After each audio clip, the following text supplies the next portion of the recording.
Salut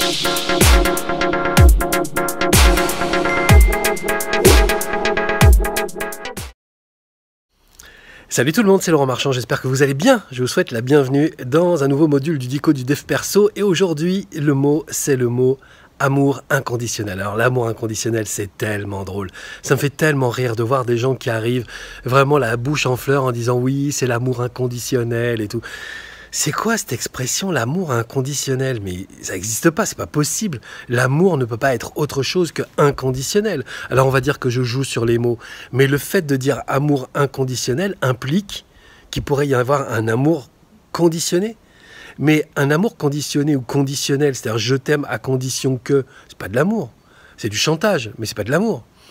Donc quand on parle d'amour inconditionnel, en réalité, on parle d'une sorte d'amour supérieur, comme s'il y avait un amour inférieur. Mais l'amour, c'est l'amour, mes amis.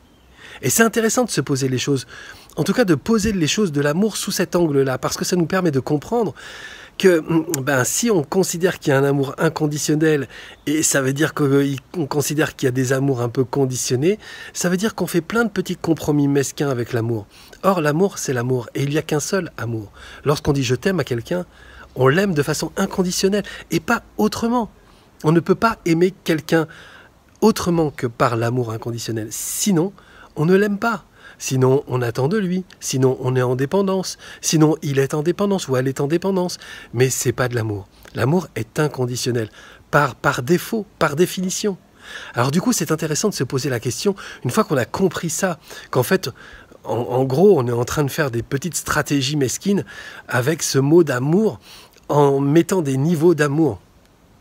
C'est là qu'on se rend compte qu'en fait, il n'y a pas, par exemple, de non-amour. Il y a des gens qui disent, oui, il m'aime ou elle m'aime, mais d'une façon qui est la sienne. Non, non, non. Cette façon-là n'est pas de l'amour. Et en fait, c'est intéressant de déblayer et de nettoyer toutes ces espèces de petits compromis avec l'amour, ces espèces d'amour moyen, ces espèces de non-amour, d'amour si particulier, qui ne sont pas de l'amour. Ce n'est pas de l'amour. Alors, dégagez ça, ok ? Et dites-vous, si je dois aimer quelqu'un, c'est uniquement avec un amour qui ne conditionne à rien, c'est-à-dire qu'en échange de mon amour, je ne lui demande rien, je ne lui demande même pas la fidélité, je lui demande rien, j'aime cette personne pour ce qu'elle est, et pas pour le fait qu'elle réponde à mes ordres, à mes règles, à mes valeurs, à mes obsessions. Non, non, si j'aime cette personne, c'est parce que je l'aime elle. Pas parce que je l'aime, parce qu'elle me respecte moi, ou parce qu'elle me répond à moi, ou elle m'obéit à moi.